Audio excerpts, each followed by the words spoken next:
الحمد لله الرحيم الرحمن الذي خلقنا للعبادة والجان وخصنا بالتكريم بين الحيوان ونشهد أن لا إله إلا الله وحده لا شريك له شهادة موصلة إلى الجنان ونشهد أن محمدا عبده ورسوله المبعوث فينا بالهدى ودين الحق ليظهره على الأديان صلى الله عليه وعلى آله وصحبه الكرام ما دام الشمس والقمر بجريان والنجم والشجر يسجدان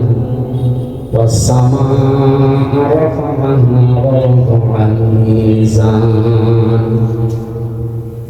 أعوذ بالله من الشيطان الرجيم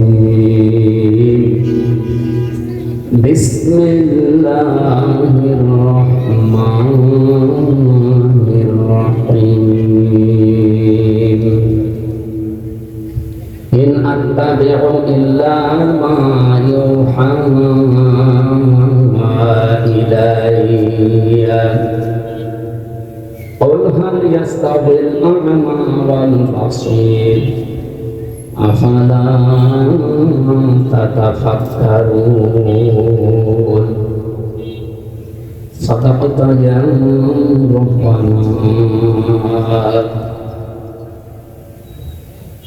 عن أبي هريرة رضي الله تعالى عنه قال قال النبي صلى الله عليه وسلم إذا كان أمراؤكم خياركم وأغنياؤكم سمعاؤكم وأموركم شورى بينكم فظهر الأرض خير لكم من بطنها وإذا كان أمراؤكم شراركم وأغنياؤكم بخلاؤكم وأموركم إلى نسائكم فبطن الأرض خير لكم من ظهرها إلى آخر الحديث رواه ابن ماجه وما زادهم إلا إيمانا وتسليما. اللهم صل على محمد وآله وصحبه وبارك وسلم. আমি তো দৌড় শরীফ পড়ছিলাম, আপনারা পড়েছেন? বালাগাল উলা বিকামালিহি কাশাফাত দুজা বিজামালিহি হাসানাত জামিউ খিসালিহি সাল্লু আলাইহি ওয়া আলিহি। এটা তো ঝামেলা করে দিলাম, মানো হয়ে যাচ্ছে ছোট, এটা হয়ে যাচ্ছে আর কি দেয় এখানে তার দেওয়া এটা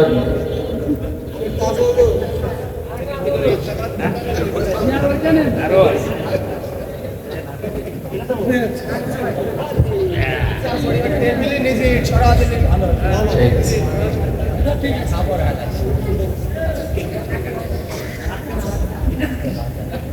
আলহামদুলিল্লাহ। বাংলাদেশের ঐতিহ্যবাহী সেরা কুষ্টিয়া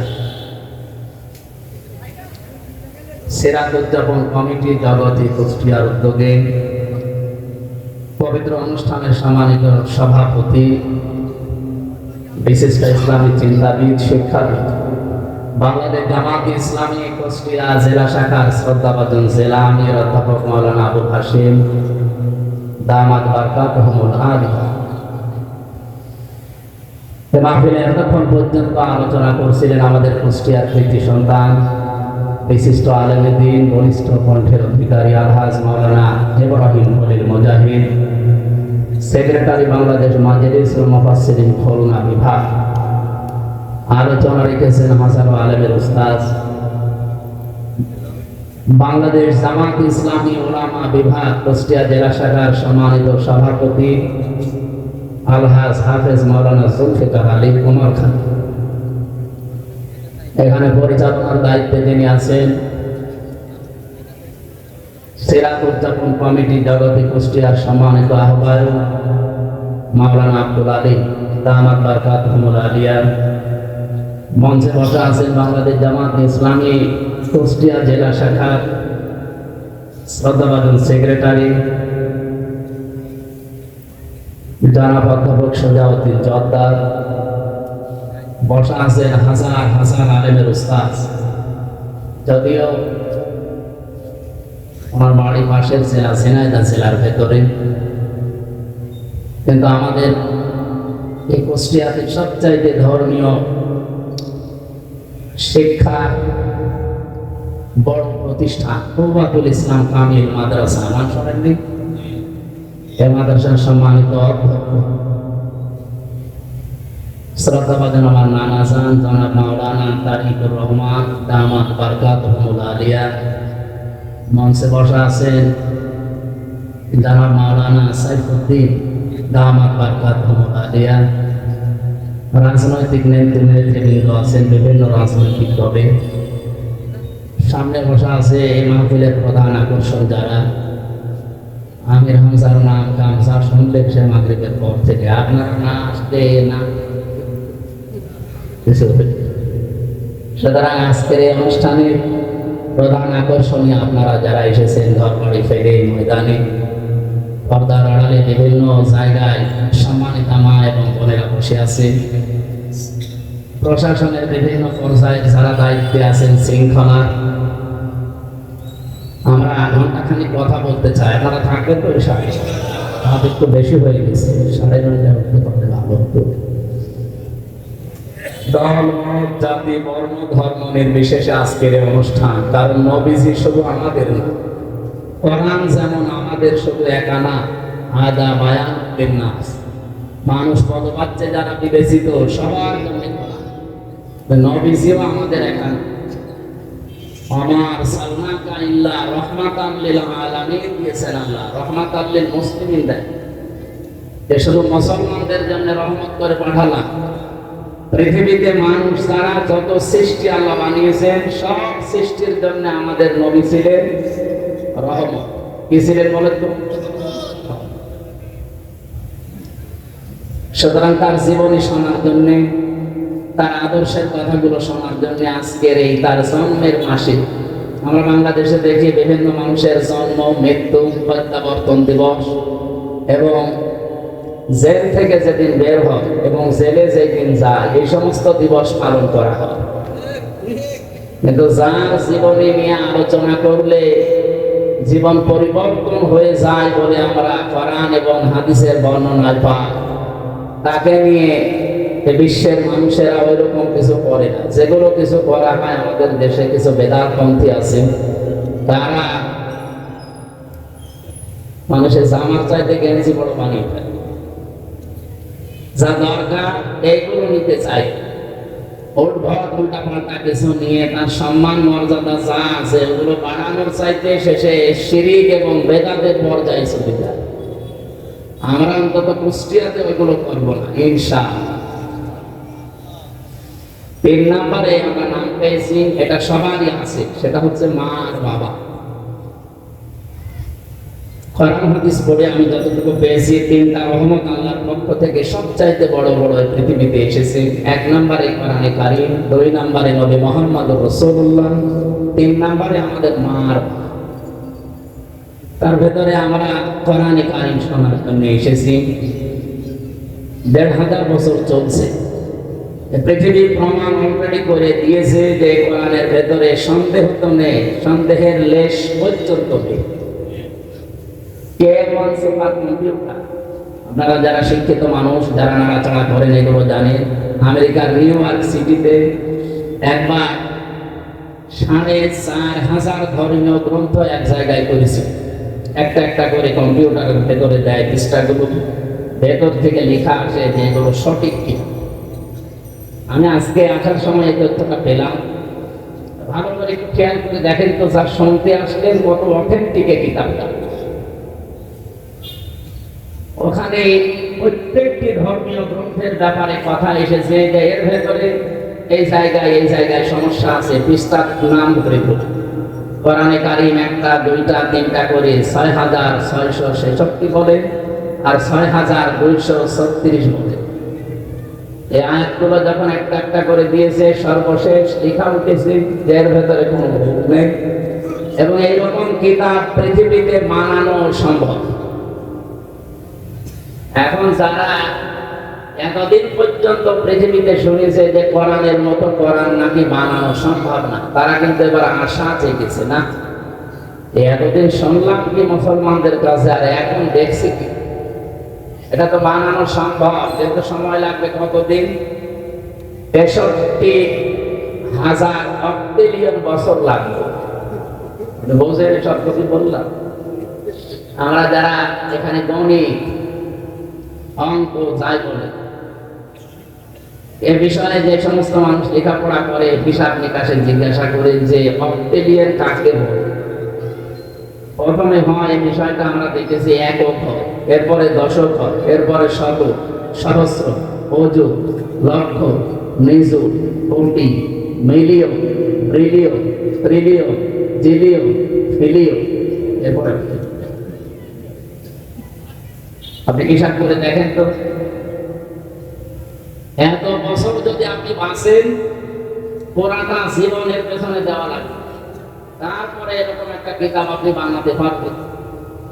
আমি যদি মনে করেন না পুরাটা জীবন আমি দিলাম, এরপরে আমার ছেলে দেবে, এরপরে আমার নাতি ছেলে দেবে, এইভাবে না, হবে না। কম্পিউটারে এটাই লেখা এসেছে যে আপনার জীবনে এরকম হায়াত পাওয়া লাগবে এবং পুরাটা জীবন যদি এর পেছনে ব্যয় করতে পারেন আপনি বানাতে পারবেন। আদম নবী থেকে শুরু করে আজকের দিন পর্যন্ত ৬৩,০০০ অক্টিলিয়ন বছর কারো জীবনের হায়াত আছে। কিয়ামত পর্যন্ত কেউ পাবে এরকম হায়াত? দিন যত যাচ্ছে হায়াত আরো কমতেছে। আগে আদম নবী বেঁচে ছিল ১,০০০ বছর, তার সন্তানেরা বেঁচে ছিল এরকম ৭০০ বছর, ৫০০ বছর, আর আমরা মাত্র ৬০-৭০ বছর। তার গ্যারান্টি গ্যারান্টি আছে আমাদের? এই জন্য এটা সম্ভব না। যা শুনতে এসেছে এমন একটা কিতাব, বিশ্বনবীকে আল্লাহ সতর্কবাণী দিয়েছেন, মানে কত বড় অথেন্টিক সেই কথা বোঝাতে আমি বলছি। সূরা আল-হাক্কাত ৪৪ নম্বর। রব্বুল আলামিন বলেন, ওয়ালাউ তাকাওয়ালা আলাইনা বা'দাল আকাবিল লা আখাযনা মিনহু বিল ইয়ামিন সুম্মা লাকাতানা মিনহুল ওয়াতিন। এ পর্যন্ত একটু ভালো করে শুনি, গতানুগতিক কথা আমি বলি না। আল্লাহ পাক বলেন, হে নবী, আমি কোরআনে যা দিয়েছি, আমার এই কথা বাদ দিয়ে কোন নতুন কথা যদি আপনি কোরআনের ভেতরে নিজের কথা আমার নামে চালিয়ে দিতেন যে এইটা আল্লাহ জানিয়েছে, এই কথা জানেন, লা আখাযনা মিনহু বিল ইয়ামিন, আপনার ডান হাত চেপে ধরতাম, কণ্ঠনালী কেটে ফেলে দিতাম। ঠিক আছে, আমরা প্রচলিত যে এইগুলো পড়ি বাংলায়, এগুলো ঠিক আছে, এনারা আমাদের যা পড়া এ পর্যন্ত ঠিক আছে। আপনি শব্দের দিকে খেয়াল করে দেখেন তো বাংলার সাথে আরবি গুলো মিলছে কিনা। আল্লাহ তাআলা বললেন লা আখাযনা, এখানে ফাইল কর্তা সরাসরি আল্লাহ নিজে, আমি নিজে ধরতাম। মিনহু বিল ইয়ামিন, বে মানে দ্বারা, দিয়ে করতে যাবে, ইয়ামিন মানে ডান হাত, আমি আমার ডান হাত দিয়ে আমার নবীকে চেপে ধরতাম। নবীর ডান হাত ধরতাম, তার কণ্ঠনালী কেটে ফেলে দিতাম, এই কথা এখানে নেই। অথচ যত আপনি বাংলা অনুবাদ দেখবেন এই কথা লেখা আছে। কথাটা শুনতে যদিও মনে হচ্ছে একরকম, আকাশ পাতাল অর্থ পাল্টে গেছে। আপনি মনে করেন আমি এনামুল সাহেবের ডান হাত চেপে ধরলাম আর ওনার গলা কেটে ফেলে দিলাম, এটা একটা বাংলা অর্থ। আর একটা অর্থ কি আল্লাহ তাআলা এখানে যেটা জানাতে চেয়েছে, এত শক্ত কথা এটা কোরআনের ব্যাপারে, লা আখাযনা মিনহু বিল ইয়ামিন, আমি নিজে নবীর ডান হাত না, আমার ডান হাত দিয়ে আল্লাহ তাআলা বলেন আমার ডান হাত দিয়ে আমি নবীকে চেপে ধরতাম। আমার প্রশ্ন, নবীকে আল্লাহ চেপে ধরার কথা বললেন, ডান হাতের কথা দিলেন, মেন হবে সীমা দিলেন না কেন? আমি বাম হাত দিয়ে ধরতাম। আল্লাহকে বাম হাতে সব দিনে আপনাদের যা আওয়াজ মনে হচ্ছে দুর্বল হয়ে গেছে। আল্লাহর বাম হাতে শক্তি আছে না? কেমন শক্তি আছে? আমরা ডান হাত বাম হাত বললে যেটা বুঝি সচরাচর, আমাদের জ্ঞান যা আছে চর্ম চোখ দিয়ে আমরা যেটা দেখি যে আমাদের ডান হাতে অন্তত তুলনামূলক শক্তি বেশি বাম হাতের চাইতে। কথা বলছেন কিনা বলে? আমরা যে উদাহরণ দিলে বুঝি ভালো, আপনি দেখবেন কোরআনে আল্লাহ ওই রকম উদাহরণ দিয়েছে। আমাদের জীবন সম্পর্কে আল্লাহ উদাহরণ দিতে গিয়ে সময়ের উদাহরণ দিয়েছে, কারণ আমাদের জীবনটার সমষ্টি সময়। সময় না থাকলে হাঁচা আছে। আরো জোরে বলেন, এখান থেকে 100 বছর পরে এই জায়গায় আমরা এখানে আর কেউ থাকবো না, নতুন মানুষ এসে এই জায়গাটা চাষ করবে। আর আমরা যারা আছি 100 বছরের ভেতরে সব মাটির নিচে ভরা হয়ে যাবে। 100 বছর পরে যদি আমি এখানে এসে বলি যে কুষ্টিয়ার 6 রাস্তার মোড়ে এই বাড়ি আমার, ওই সময় যারা ওখানে বসবাস করবে ও বাড়ি আমার ঢুকতে দেবে? আমি যদি বলি আমার বাবার নাম রিয়াজউদ্দিন, আমার দাদার নাম জাহান আলী, এই বাড়ি তারা বানিয়েছিল, আমি এখানে ছিলাম অন্তত 50-60 বছর, ওরা আমাকে বলবে কিসের রিয়াজউদ্দিন, কিসের জাহান আলী? আমার নাম শুনলে তো বলবে আপনারই চিনি। এজন্য আমার জীবনের সবচাইতে গুরুত্বপূর্ণ যে সম্পদ তার নাম কি বলেন তো? আরো জোরে বলেন। কোরআনে দেখবেন জীবন সংক্রান্ত যত বিষয় আছে সময়ের সমষ্টি, এরকম কিছু উদাহরণ আল্লাহ সেট করেছে। আল্লাহ রাব্বুল আলামিন বলেন ওয়ালা আসরি, সময়ের কসম। কিসের কসম দিলেন? আমরা বুঝি ভালো যে সময় থাকলে হামজা আছে, সময় নেই হামজা নেই। আমরা যেহেতু সচরাচর দেখি এই পৃথিবীতে আমাদের ডান হাতে শক্তি বেশি, বাম হাতে শক্তি একটু তুলনামূলক কম। আমরা যেটা দিয়ে বুঝবো ভালো, আল্লাহ সেই উদাহরণ দিয়েছেন। মেনহ বেশি মানও দিতে পারতেন, তার অর্থ পারফেক্ট হইব। তারপর আল্লাহ মেনহ বেলিয়ামিন দিয়ে এত শক্ত ভাষায় জানালেন যে আমি আমার নিজের ডান হাত দিয়ে আমার নবীকে চেপে ধরতাম। আর আমরা যেহেতু ডান হাত দিয়ে কোনো কিছু ধরলে শক্ত করে ধরি নাকি? আল্লাহ এইটাই বোঝাতে চেয়েছেন যে কোরআন কত অথেন্টিক। আমি আমার ডান হাত দিয়ে আমার নবীকে চেপে ধরতাম মজবুত শক্ত ভাবে। এতটুকু শেষ করলাম না, এমনকি তার কণ্ঠনালীও কেটে ফেলে দিতাম যেন কথায় বলতে না পারে। কোরআনের ভেতরে আমি আল্লাহ ছাড়া আর কারো কথা নেই। এমনকি ফামা মিনকুম মিন আহাদিন আনহু হাদিসিন, এ বিষয়ে আমাকে নিষেধ করা কোন শক্তি পৃথিবীতে আসমানে কারো নেই। এত বড় কঠিন কথা বলার পরেও দেখি আমাদের এই দেশে বহু মানুষ কোরআনের ব্যাপারে নিজের মতামত তুলে ধরে কথা বলে। এর আগে একজন বলছিল নাকি লাকুম দীনুকুম ওয়ালিয়া দীন, রাহুল বুখারী। কথা হচ্ছে কোরআনের, আপনি বুখারী বলে চালিয়ে দিচ্ছেন। নবীজি যদি কোরআনের ভেতরে কোনো কথা চালিয়ে দেয়, তাই না ডান হাত না তাকে চেপে ধরে ডান হাত দিয়ে তার কণ্ঠনালী কেটে ফেলার কথা। এত বড় কঠিন হুঁশিয়ার, আর সেই জায়গায় বুখারী শরীফের হাদিস আপনি কোরআন বলে চালিয়ে দিচ্ছেন। কোরআনের আয়াত বুখারী শরীফ বলে চালাচ্ছে। আমার মনে হয় যদি ওহী নাযিল হওয়ার সিস্টেম থাকতো, ওই মহিলার সব থাকা যেই বলেছে এই কথা, লাকুম দীনুকুম ওয়ালিয়া দীন, রাহুল বুখারী। আমরা কোরআনের ব্যাপারে যে কথাগুলো এখন থেকে তাহলে সম্ভব, কোন সন্দেহ নেই এর ভেতরে একটা শব্দ আজ পর্যন্ত ওলট পালট হয়নি, কিয়ামত পর্যন্ত হবে। এরকম একটা কিতাব শোনার জন্য আমরা বসে আছি, যে কিতাবের একটা অক্ষর শুনলে পড়লে 10টা নেকি হয়। কয়টা? আরো জোরে বলেন। ইন্নাল্লাযী লাইসা ফী জাওফিহি শাইউম মিনাল কুরআনি কাল গায়বিল খরিব, যে মানুষের অন্তরের ভেতরে কোরআন নেই, কোরআনের আলো নেই, জ্ঞান নেই, ওটা মানুষের অন্তরই না, ওটা উজাড় দেহ, শয়তানের ঘর। চিন্তা করতে পারেন নবীজিও কত শর্ত কথা বললেন। আজ 54 বছরে যারা বাংলাদেশে দায়িত্ব পালন করেছে, আপনি দেখেন অধিকাংশ গুলোর ভেতরে কোরআনের আলো, জ্ঞান, নূর ছিল না। এই জন্য আমাদের কপাল ওইভাবে উঠতে পারে। মান জান্না আলাইকাল কোরআন লিতাশকা, হে নবী কোরআন আপনাকে আমি এই জন্য দেইনি যে আপনি মার খাবেন, না খেয়ে থাকবেন, আপনি হতাশায় থাকবেন না। কোরআন আমি দিয়েছি এই পৃথিবীতে আপনি উপরে উঠবেন। আজ 54 বছরে আমরা এখন ওই জায়গায় যেতে পারি না। 21 বছরে মালয়েশিয়া যেখানে চলে গেছি, আমি পুরা এলাকা ঘুরেছি মালয়েশিয়া। বাংলাদেশের চাইতে প্রায় 7 ডবল বড় দেশটা, বিশাল দেশ। 2003 সালেও তারা এইভাবে দাঁড়াতে পারে না, আমাদের মতো ছিল।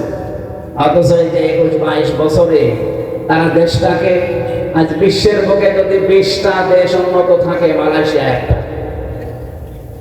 সিঙ্গাপুর এটা আরো খারাপ ছিল পর্যায়ে, তাদের চারিদিকে শুধু সাগর বেষ্টিত। সিঙ্গাপুরের যে ভূমিটা সর্বোচ্চ 42 কিলো, আমাদের কুষ্টিয়া জেলার অর্ধেক। এতটুকু একটা জায়গা, আমার মনে হয় এদিকে বিশ্ববিদ্যালয় থেকে শুরু করে খুব বেশি হলো খোকসা পর্যন্ত, এই যে এতটুকু একটা দেশ।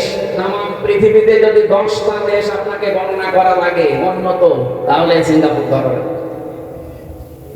টের পাচ্ছে তারা মাছ ধরে খেত, এই যে জেলে বলে না বাংলায়, মাছ ধরে খায়, কি বলে জেলে, ওরা বলছিল।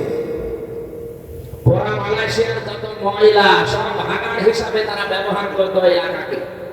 এই যে মাছ এবং গরু, ছাগল, মহিষ এগুলো জবাই করে করে রক্ত, এই ময়লাগুলো সব এখানে ফেলা, এই জায়গা ছিল সিঙ্গাপুর। তো তারা আজ সততার কারণে, তাদের তো ইমান নেই, 100 জনের 95 জন তারা অমুসলিম, মাত্র 5 জন মুসলমান সেখানে। কিন্তু দাঁড়িয়ে যাওয়ার পেছনে আমি কারণ দেখেছি শুধু তাদের সততা, এবং তারা মানুষকে ধোঁকা দেয়। আমরা এই দেশে এই 2টা জিনিস যদি এস্টাবলিশ করতে পারি, যে এই দেশে আমরা যারা আসবো সামনে সততা নিয়ে আসতে চাই, আর সততা তৈরি হয় পৃথিবীতে উৎকৃষ্ট মানের সততা এই কোরআনের জ্ঞানের কারণে। কিসের দ্বারা বলেন তো? বাংলাদেশে বিশেষ করে আমি তো এই দেশের প্রায় থানায় 630টা থানায় আমি গেছি, আমি দেখেছি একটা জিনিস ঝামেলা আছে এই দেশে। এদেশে আমরা এই রবিউল আউয়াল মাস আসলে নবীর মহব্বতে এমন অবস্থা তৈরি হয়ে যায় আমাদের, বিশেষ করে চট্টগ্রাম আর সিলেটের মানুষের। এরা আয়াত পড়ে বেশিরভাগ সূরা মায়দারে 9 নম্বর আয়াতটা, 15 নম্বর আয়াতটার শেষের অংশটা বেশি পড়া। قد جاءكم من الله نور وكتاب مبين, অবশ্যই আল্লাহর পক্ষ থেকে তোমাদের কাছে এসেছে স্পষ্ট নূর, কিতাব। এখানে তারা ব্যাখ্যা করতে গিয়ে আমি দেখেছি বিশেষ করে চট্টগ্রাম আর সিলেটের মানুষেরা, তারা বলতে চায় এখানে নূর মানে মুহাম্মদুর রাসূলুল্লাহ আর কিতাব মানে কোরআন শরীফ। অথচ যারা তাফসীর পড়ে গভীরভাবে বোঝে, এরপরে যে আয়াত আপনি দেখেন, কোন আয়াতের তাফসীর করতে হলে উসুলে তাফসীরের মূল নীতি যে 15টা, তার ভেতর একটা এইটা আছে যে আগের আয়াত পরের আয়াতের সাথে কি সম্পর্ক আছে, এটা আপনাকে জানা লাগবে। এত আন্দাজে এক আয়াত থেকে তাফসীর করতে গেলে আপনি ভুল করে ফেলবেন। এটা মূল নীতির ভেতরে পড়ে, এর পরের আয়াত আগের আয়াতের দিকে একটু খেয়াল করলে এটা কিন্তু সমাধান হয়ে যায়। বাংলাদেশে যেটা নিয়ে আমরা অনেকে কাফের পর্যন্ত ফতোয়া দিতে দ্বিধাবোধ করি, যারা নবীকে নূরের তৈরি মনে করে না তারা নাকি কাফের, এই কথা অনেকে বলে না। যদিও আমাদের এই সমস্ত জেলা এগুলো কম, আপনি চট্টগ্রামে যান, আপনার জানা যায় মতো কিছু এমন মিঠা সন্নি, কড়া সন্নি, আরো বিভিন্ন নাম নিয়েছে। তা আমি এই শব্দটা পড়তে গিয়ে দেখলাম আল্লাহ রাব্বুল আলামিন এখানে قد جاءكم من الله نور وكتاب مبين এই শব্দ বলার পরে এরপরে এইগুলো যে সব এক জিনিস তার প্রমাণ দিয়েছেন পরের আয়াতে। আমাদেরকে বলছি বাড়িতে একটু মিলাবেন, শব্দটা দেখবেন। এখানে আছে অবশ্যই আল্লাহর পক্ষ থেকে এসেছে নূর, স্পষ্ট কিতাব। এখানে নূর বোঝায় স্পষ্ট কিতাবতা। এর প্রমাণ আল্লাহ পরে শব্দে দিয়েছেন ইয়াহদি বিহিল্লাহ, তিনি হেদায়েত দান করেন এইটার দ্বারা। এই যে বিহি, এটা এক বছর না বহু বছর? বহু বছর, এক বছর। আগের দুইটা জিনিস যদি দুইটা হবে তাহলে আল্লাহ এখানে বিহি মা দিতে পারতো না। আপনারা আবার যে মেলা মেলাম তো ছোট মাথা, বড় বড় মাথা আছে সাহেবদের মতো যাদের, ইয়াহদি বিহিল্লাহ, আমি এইটার দ্বারা হেদায়েত করি। যেহেতু আল্লাহ এক বছর দিয়েছেন, সুতরাং কোরআন বোঝা নূরতা, স্পষ্ট কিতাব বোঝা নূরতা। দ্বিতীয় প্রমাণ হচ্ছে ফিজিলাল কোরআন। এখানে কিতাবের অনেকগুলো নাম দেওয়া আছে। কোন জায়গায় পেয়েছি কোরআনের নাম 55টা, কোন জায়গায় পেয়েছি 45টা, কোন জায়গায় 25টা, কোন জায়গায় 4টা। আমি যে 4টার বিষয়ে বলছিলাম তার ভেতরে একটা নাম আছে কোরআনের, আন-নূর। কোরআনের নাম কি বলেন বলেন? আর এই আয়াত দ্বারা আল্লাহ যেটা বোঝাতে চাচ্ছে, নবী নূরের তৈরি, এই কথা বলে আপনি নবীর সম্মান বাড়াচ্ছেন। আপনারা নূরের তৈরি বললেই কি, মাটির তৈরি বললেই কি, আপনার ইমানে কোনো সমস্যা আছে? এইটা যেহেতু আমাদের সিলেবাসের অন্তর্ভুক্ত না, মরণের পরে বিষয়ে গুরুত্বপূর্ণ কোনো প্রশ্ন নেই, সুতরাং এইটা নিয়ে কেওয়াজ করে সময় নষ্ট করার কোনো দরকার নেই। আমি কথা আশা করি বোঝাতে পেরেছি।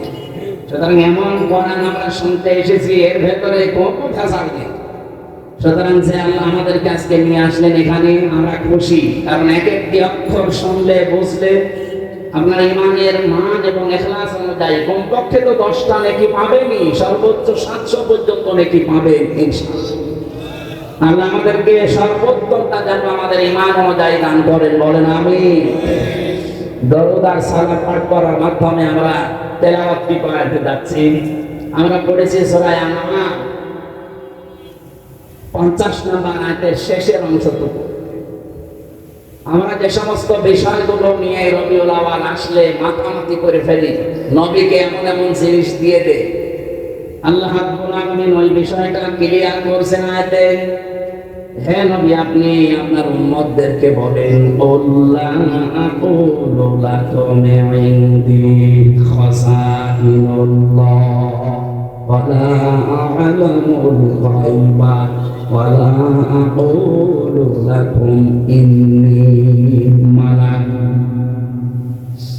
আপনি মানুষকে বলেন, আমি কিন্তু এই কথা বলি না যে আমার কাছে আল্লাহর ধন ভান্ডার আছে। নবীর কাছে যদি আল্লাহর ধন ভান্ডার না থাকে, এই পৃথিবীতে আর কোন আল্লাহর ওলি আছে তার দরবারে ধন ভান্ডার থাকতে পারে? আজকে আমি দিনের বেলা রাজবাড়ি ছিলাম, ঘাটের পাশে, ওর পাশেই তো আল্লাহর ওলির দরবার। ধন ভান্ডার নিয়ে বসে আছে খাজা, কেউ ফেরে না খালি হাতে। নবীজিকে আল্লাহ পরিষ্কার ভাষায় জানিয়েছে, নবী আপনি বলেন আমার কাছে আল্লাহর ধন ভান্ডার আছে, আমি এই কথা বলি না। বলেন তো আল্লাহর পরে যার স্থান, তার কাছে যদি এটা না থাকে, কোন মহামানবের কাছে থাকতে পারে? সুতরাং এটা যে পুরোটা বানোয়াট, মিথ্যা, ধোঁকাবাজি, প্রতারণা, এটা আপনাকে বিশ্বাস করা লাগবে। আমি নিচে নামতে পারলাম না আপনাদের কারণে। 2 নম্বরে বলা আ'লামুল গায়বা, আমি এই কথা বলি না যে আমি গায়েব জানি। গায়েব জানা এই বিষয়টা শুধুমাত্র এখতিয়ার কার। আল্লাহ যতটুকু জানিয়েছে অতটুকু ছাড়া অদৃশ্যের খবর কেউ জানে না। কত ভণ্ড আজকে বাংলাদেশে, বিশেষ করে সাংস্কৃতিক রাজধানী কুষ্টিয়ায় আছে, ওরা কত কিছু দেখে বলে দেয় যে এই আছে।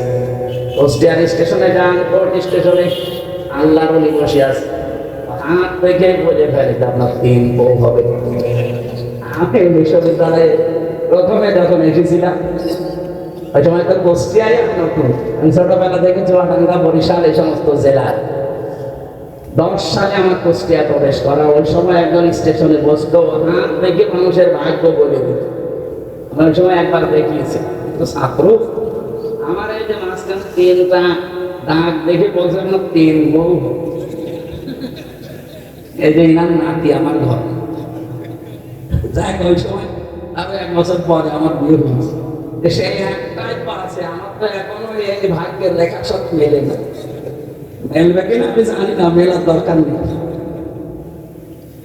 সুতরাং এই হাত দেখে যারা উল্টাপাল্টা কথা এগুলো বলে, ওদের ভাগ্যের পরিবর্তন ওরা করে নিতে পারে।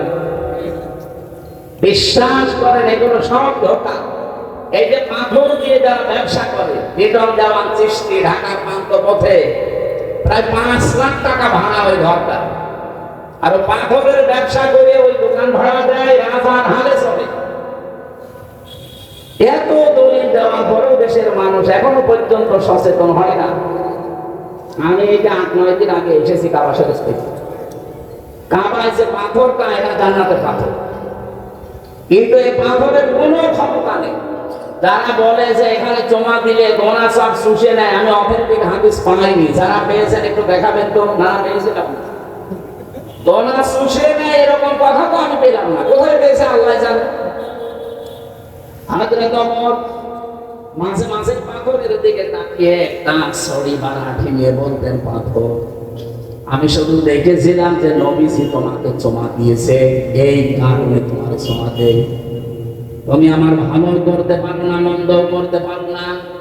আমি যদি দেখতাম যে নবীজি তোমাকে চমা দেয়নি, আমি জীবনে তোমার চমা দিতাম না, এবং কে কাবা ঘরের সাথে থাকতে দিতাম না, আর লাঠি দিয়ে পিটিয়ে টুকরা ফেলতাম। আমি চিন্তা করেছি কোন পাথরকে কথা বলছে খলিফা হযরত ওমর, আর আমরা লিটন জামান চিশতির পাথর নিয়ে পাগল হয়ে যাচ্ছি। সুতরাং এই যে 50,000, 1 লাখ, 2 লাখ, 5 লাখ টাকা দিয়ে পাথর কিনে বিভিন্ন রোগ শোক থেকে মুক্ত হওয়ার জন্য যারা আন্দাজে ধারণায় আছে, এগুলো সব বানোয়াট ধোঁকাবাজ। পাথরের কোনো ক্ষমতা আছে? বলেন বলেন। আমার মনে হয়, যদিও এটা বলা ঠিক হচ্ছে কিনা জানেন, অনেকের গায়ে লাগতে পারে, এই যে তাবিজ ঝুলিয়ে রাখেন বিভিন্ন, অধিকাংশ আলেমের মতে তাবিজ ঝোলানো পর্যন্ত এটা শিরকের পর্যায়। আমার মনে হয় এটা যাদের হাতে আছে, এই যে মাজায় আছে, বিভিন্ন জায়গায় টাঙিয়ে রেখেছেন, গলা সহ এখনই খুলে ফেলে দেন। কোরআনে 13 জায়গায় আল্লাহ এরকম আয়াত দিয়েছেন, আলাইসাল্লাহু বিকাফিন আব্দা। আমি কি আমার বান্দার জন্য যথেষ্ট না যে তাবিজ নেওয়া লাগবে?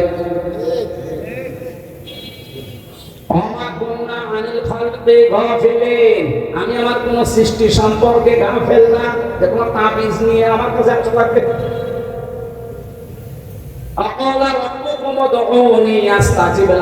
আমাকে ডাকো, আমি আল্লাহ ডাকের সাড়া দিয়ে দেব।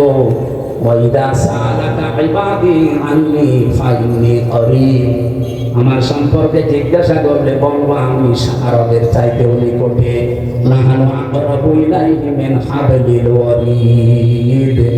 ওরা কোরআনে আমি এরকম 13 জায়গায় একই আয়াত পেয়েছি।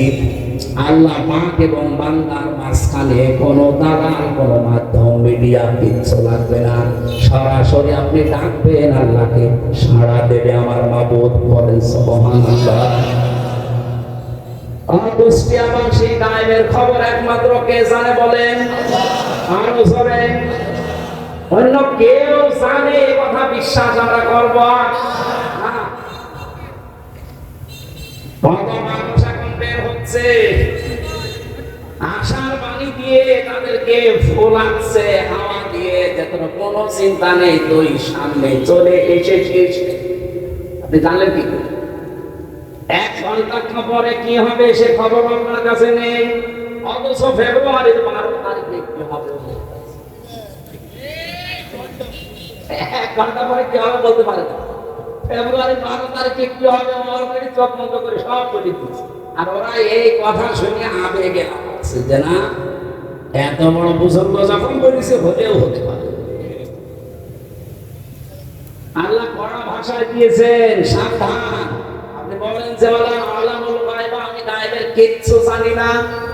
তাফসীরে ফি জিলালিল কোরআনে সাজ্জাদ কুতুব রাহমাতুল্লাহ আলাইহি লিখেছেন, আলা আলামুল গায়ব দিয়ে আল্লাহ রাব্বুল আলামিন নবীকে এই কথা বলতে বলেন যে আপনি বলেন আমি গায়েবের কিঞ্চিত জানি না, আল্লাহ যদি কিছু জানায় সেটা ভিন্ন কথা।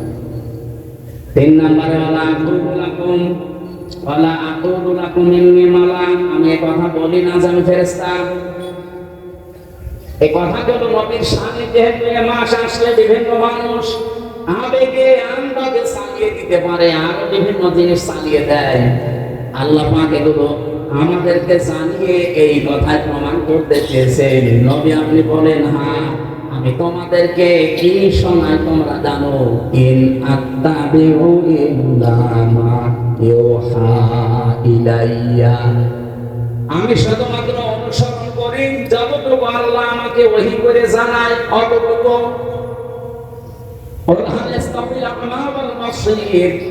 বলেন যারা চক্ষুষ্মান এবং যারা অন্ধ, যারা ভালো এবং মন্দ পথে আছে তারা কি দুইজনের সমান? আফালা তাতাফাক্কারুন, এরপরেও কি তোমরা চিন্তা ভাবনা করবা না? এতটুকু বাংলা অর্থ ছিল। এবার আসেন তো, যেহেতু সিরাতের মাস আরম্ভ হয়েছে, নবীদের জন্মের মাস অনুযায়ী আমরা সিরাত মাহফিল দিয়ে থাকি, মিলাদ মাহফিল দিয়ে থাকি। বাংলাদেশের কুষ্টিয়া, চুয়াডাঙ্গা, মেহেরপুর এই অঞ্চলের এই 22-23টা জেলা বাদ দিয়ে অন্যান্য জেলাগুলোতে যে আপনি যদি মিলাদের বিরুদ্ধে শব্দ কথা বলেন, স্টেজে আপনাকে অপমান করে ফেলবে। অথচ সেই কথাটা আমরা সঠিকভাবে তুলে নিয়ে আসতে চান, ওইটা আমাদের বলতে দেয় না। মিলাদ এবং সিরাত এই দুইটা শব্দ, আমি সেদিন ওই যে ভার্সিটির আগে কোন জায়গায় যেন একটা ক্লাস দিয়েছিলাম যে এই পৃথিবীর ময়দানে শ্রেষ্ঠ মানুষ যেহেতু মুহাম্মদ রাসূলুল্লাহ, তার জন্ম বৃত্তান্ত নিয়েও যদি আপনি আলোচনা করেন, যেটা মিলাদ নামে আমরা মনে করি, মিলাদ মানে মিলাদ, এটার বাংলা অর্থ জন্ম বৃত্তান্ত। নবীর জন্ম বৃত্তান্ত আপনি আলোচনা করেন, মিলাদ অনুষ্ঠান করে, অসুবিধা নেই, কিন্তু ওখান থেকে যে শিক্ষা দিতে চায় ওইটা আপনাকে দেওয়া লাগবে। মিলাদ যারা মানুষকে দিয়ে দেন, আমাদেরকে এটা দিয়ে হুজুর মিলাদ করে দেন, আমি মিলাদের যতগুলো শিক্ষা পেয়েছি তার অন্যতম শিক্ষা এইটা, একটু ভালো করে শুনবেন। এটা যদি মানতে পারেন আপনি মিলাদ দেন, আমি আপনার মিলাদ পড়াবো কালকে। যদি মানতে না পারেন আপনার মিলাদ দেওয়ার দরকার নেই, আপনার আরো গুনাহ হবে। 1 নাম্বার, এটা সিরাত ইবনে হিশামের ভেতর থেকে বলছি। বিশ্ব নবী পৃথিবীতে আসার পরে সর্বপ্রথম যে মহিলার দুধ পান করেছিলেন ওনার নাম উম্মে আইমান। দ্বিতীয় যে মহিলার দুধ আল্লাহর নবী তার আপন মা বাপ দিয়ে পান করেছিলেন, এই মহিলার নাম হযরতে হালিমাতুস সাদিয়া রাদিয়াল্লাহু তাআলা আনহা। সিরাত ইবনে হিশাম, এই মহিলা এসে যখন নবীকে কোলে তুলে নিয়েছে, ডান স্তন দিয়েছে, তিনি পান করলেন, বাম স্তন মুখে লাগিয়েছে, উনি মুখ বের করে নিলেন। হযরতে হালিমা বলেন, 1 বার 2 বার 3 বার তার মুখে আমি স্তন দিলাম, 3 বার তিনি বের করে দিলেন। চোখের ইশারা দিয়ে আমাকে জানাতে চাই, মা হালিমা জোর করেন কেন? আমি জানি আপনার একটা সন্তান আছে, তার নাম আব্দুল্লাহ। আমি তো ডান স্তন আমার হক অধিকার ছিল, আমি পান করেছি, বাম স্তন আমার এটা অধিকার না, আমার হক না, এটা আমার দুধ ভাই আব্দুল্লাহর অধিকার। ও মা হালিমা, ভালো করে বসেন, এই পৃথিবীতে আমি ভাইয়ের হক নষ্ট করার জন্য আসি না, আমি এসেছি ভাইয়ের হক ফিরিয়ে দেওয়ার জন্য। মিলাদের আমি প্রায় 27টা শিক্ষা বের করতে পেরেছি, তার ভেতরে এইটা একটা, যে নবী মায়ের কোলে বসে ভাইয়ের হক ফিরিয়ে দেয়, নষ্ট করে না। সেই নবীর উম্মতে রবিউল আউয়াল মাস আসলে মিলাদ দেয় একদিকে, আর একদিকে ভাইয়ের হক মারার জন্য। এখানে ভাই বলতে শুধুমাত্র আপন ভাই, দুধ ভাই না। আল মুসলিম আখুল মুসলিম, মুসলমান মুসলমানের কি বলেন বলেন। অথচ আগস্টের 5 তারিখের পর থেকে 1 বছর 26 দিন চলছে। 1 বছর 25-26 দিনে আমরা দেখলাম বহু মুসলমান ভাইয়ের অনেক হক নষ্ট করে ফেলেছে। বিশেষ করে খাজানগর কবুরহাট হাঁটে। কত মানুষ এই জায়গাতে দেখলাম, হাজার হাজার লক্ষ লক্ষ কোটি টাকা তারা অলরেডি শুধু চাঁদাবাজির মাধ্যমে, অথচ চাঁদাবাজি করে এই টাকা দিয়ে আমার এই রবিউল আউয়াল মাস আসলে আমাদের ডাক দিয়ে বড় বছর মিলাদ করি। কিসের টাকা? চাঁদাবাজির টাকা। বেশ্যাবাদী মায়ের কোলে বসে ভাই হক নষ্ট করে না। আর আপনি এত বড় হয়ে গেছেন, রবিউল আউয়াল মাসে মিলাদ দেবেন, কি কি দিয়ে মিলাদ দিচ্ছেন? একটা একটা করে যদি এখন নিচে নামা হয়, আমি মনে হয় আমি সবাই ধরা খেয়ে যাবো। দরকার নেই, অন্তত এদিক ওদিকে 5 কেটে চলে যায়।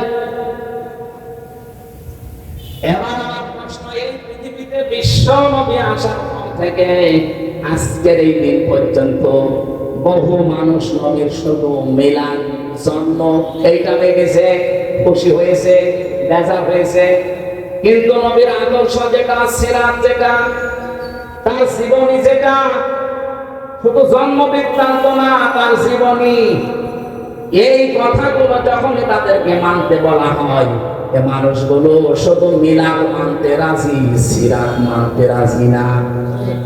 আমি সেই প্রথম থেকে আরম্ভ করছি, নবীর আপন চাচা, আমি 11 জনের নাম পেয়েছি, তার ভেতরে 4 জনের বেশি আলোচনা হয় আমাদের। 2 জন চাচা মিলাদও মেনেছে, সিরাতও মেনেছে, এই 2 জনই জান্নাতি। আর 2 জন চাচা শুধু জন্ম মিলাদ মেনেছে, সিরাত তারা মানে নাই, 2 জনই জান্নাতি। একজন আবু তালেব আর একজন আবু লাহাব, এই 2 জনই আপন চাচা। আপনি তাদের পুরো জীবনী পড়ে দেখেন। আমি তো আবু লাহাবের পুরো জীবন পড়েছি, আবু তালেবের জীবন পড়েছি। ওরা নবীর মিলাদে, জন্মে এত খুশি ছিল, নিজের কাজের মেয়ে সুয়াইবিয়াকে পর্যন্ত আজাদ করে দিয়েছে, মুক্ত করে দিয়েছে, টাকা দিয়ে কিনে নিয়ে আসা মেয়ে, কাজের মেয়ে, দাসীবাদী। এত খুশি হয়েছে নবীর জন্মে যে আমার ভাই আব্দুল্লাহ নেই, আমার ভাইয়ের ঘরে একটা সন্তান এসেছে, এই খুশির সংবাদ দেওয়ার কারণে আমি তোর মুক্ত করে দিলাম। আবু তালেব এত খুশি ছিল নবীর জন্মে, বিশ্ব নবীর জন্মে সে খুশি শুধু না, নিজের ছেলে আলীকে কোনোদিন কাছে রাখে না, মুহাম্মদ রাসূলুল্লাহকে রাতের বেলা কাছে রাখে। এই 2 জন চাচার জীবনী পড়ে সর্বশেষ যেটা পেয়েছি, যখনই তাদের কাছে নবীজির সিরাত, তার আদর্শের কথা নবীজি তুলে ধরলেন, এই 2 জন লোক তো মানেই নাই। আবু তালেবের জীবনী পড়তে গিয়ে দেখলাম, এই লোকটা যখন মারা যায়, নবীজি তার মাথার কাছে গিয়ে বলেছিলেন, ইয়া আবি তালেব, লা ইলাহা ইল্লাল্লাহ হাজ্জুল লাকা ইনদাল্লাহি ইয়াওমাল কিয়ামাহ। বুখারী শরীফের হাদিস। চাচা, আপনার জোরে বলা লাগবে না, শুধু আস্তে করে আমার কানের কাছে মুখ নিয়ে আল্লাহর একত্ববাদের স্বীকৃতিটা দেন, রিসালাতের স্বীকৃতি আপনার দেওয়া লাগবে না। শুধু বলেন লা ইলাহা ইল্লাল্লাহ মুহাম্মাদুর রাসূলুল্লাহ বলার দরকার নেই, এটা আমি নিজে জানি। শুধু আপনি আল্লাহর কাছেন, আমি আপনাকে গ্যারান্টি দিচ্ছি, এই মুহূর্তে কিয়ামতের দিন আল্লাহর সামনে আপনার ব্যাপারে আমি ঝগড়া করে জান্নাতে নিয়ে যাব। পাশে দাঁড়িয়েছিল আবু জেহেল, আবু সুফিয়ান, ডাক দিয়ে বলে, নেতা করবা, সারা জীবন বাপ দাদার ধর্ম মানলে, এখন নতুন ধর্ম অনুসরণ করে কলঙ্কিত হবা। মানুষ তোমাকে কাপুরুষ বলবে, ভীরু বলবে, সারা পৃথিবীতে একটা বদনাম হয়ে যাবে তোমার। হওয়ার পরে ডাক দিয়ে বলে, মুহাম্মদ ভাতিজা আমার, তোমাকে আমি ভালোবাসি, তোমার সেই জন্মের দিন থেকে আজকের পর্যন্ত আমি তোমার পেছনে আছি, কিন্তু তোমার এই আদর্শটা আমি মানতে পারলাম না। তোমার নিয়ে আসা এই আদর্শ মেনে নিলে আমি মারা যাবো, এখন মানুষ আমার বদনাম বের করবে, তুমি আমারে মাফ করে দিও। বলেন তো, মাফ করার মালিক কি নবীজি না আল্লাহ? সঙ্গে সঙ্গে করার আয়াত নাযিল হয়েছে, ইন্নাকা লা তাহদি মান আহবাবতা ওয়ালাকিন্নাল্লাহা ইয়াহদি মান ইয়াশা। হে নবী, আপনি যাকে ভালোবাসেন তাকে হেদায়েত দিতে পারেন না, কারণ আমি আল্লাহ যাকে চাই তাকে হেদায়েত দান করি। আর আপনার চাইতে আমি অনেক বেশি ভালো জানি। আমার নাম ইসমে তাফসীর, সুপারলেটিভ ডিগ্রি। আপনার চাইতে আমি অনেক বেশি ভালো জানি যে হেদায়েতটা পাবে কে। এই লোকটা আপনার মিলাদে খুশি ছিল, আপনার জন্মে খুশি ছিল, সারাটা জীবন আপনাকে বাড়িতে রেখে খাওয়িয়েছে, লালন পালন করেছে, কোলে নিয়েছে, কাকে নিয়েছে, পিঠে নিয়েছে, মাথায় নিয়েছে। এটা আপনি আদর্শের কথা বলতে গেলে এই লোকটার মানে নাই। এই জন্য আমি আল্লাহ তাকে মাফ করি নাই। এরপরও হাদিসের শেষ অংশে আছে, নবীজি নিচে আবু তালিবের কবরের পাশে দাঁড়িয়ে বলেছিলেন, আল্লাহ আমার চাচা আবু তালিবকে মাফ করে দেয়। সঙ্গে সঙ্গে জিবরাইল এসে বলে, হে নবী হাত নামান। তার জন্য হাত তুলেছে। এই লোকটা আপনার চাচা, আমি জানি। আল্লাহ পাক আমাকে পাঠিয়েছে, এই লোকটা আপনার চাচা, আল্লাহ ভালো করে জানে। কিন্তু লোকটা তো মুশরিক। কি বলেন বলেন। সূরা তাওবার 113 নম্বর আয়াত নাযিল হয় ওই সময়, মা কানা লিন-নাবিয়্যি ওয়াল্লাযীনা আমানু আন ইস্তাগফিরু লিল-মুশরিকিন ওয়ালাউ কানু উলি কুরবা। ইলা আখির আয়াত। কোন নবীর জন্য এটা শোভনীয় না, জায়েজ না, উচিত না। শুধু নবী না, মা কানা লিন-নাবিয়্যি ওয়াল্লাযীনা আমানু, এবং ঈমানদারদের জন্য এটা জায়েজ নেই যে কোন মুশরিক যদি মারা যায় তার জন্য আল্লাহর কাছে ক্ষমা চাবে, মাফ চাবে। কোন নবীর জন্য জায়েজ নেই, ঈমানদারদের জন্য জায়েজ নেই। আপনি চিন্তা করতে পারেন যে নবী জীবনে হাত তোলা লাগে নাই কোনদিন, মনের ভেতরে কামনা আসলে কবুল হয়ে গেছে। এখান থেকে শুধু আঙ্গুল তুলেছিলেন, আকাশের চাঁদ পর্যন্ত খণ্ড হয়ে গেছে। পা তুলেছিলেন, আরো সে চলে গেছে। ওনাকে এমন পাওয়ার আল্লাহ দিয়েছিলেন, হা বললে হালাল হয়ে যায়, না বললে হারাম হয়ে যায়। তাকে সারে বলা হয়, শরীয়ত প্রণেতা। এই নবী হাত তুলে বসে আছে চাচার জন্য। আল্লাহ হাত শুধু ফেরত দেয়নি, ফতোয়া জারি করে দিলেন যে শুধু আপনার জন্য না, কোন ঈমানদারদের জন্য এটা জায়েজ নেই। কোন মুশরিকের জন্য ক্ষমা চাবি আমি আল্লাহর কাছে। কারণ আমি এত রেগে থাকি মুশরিকদের প্রতি। ওয়াকাদিমনা ইলা মা আমিলু মিন আমালিন ফাজাআলনাহু হাবাআম মানসুরা। সূরা ফুরকানের 23 নম্বর আয়াতে আছে, মুশরিকরা যে আমল নিয়ে আল্লাহর কাছে উঠবে, ওর ভেতরে শিরকের গন্ধ আল্লাহ দেখবে, ধুলি কণার মতো ওর মুখের উপরে নিক্ষেপ করবে। প্রশ্ন আসতে পারে, মুশরিকদের প্রতি এত রাগ কেন আল্লাহ? এই দিকে তাকান, এই বসেন বসেন, একটু একটু একটু পরে দেখো। খুব বেশি সমস্যা হলে যান, নয়তো একেবারে আপনি পরিবেশ নষ্ট করে দিবেন।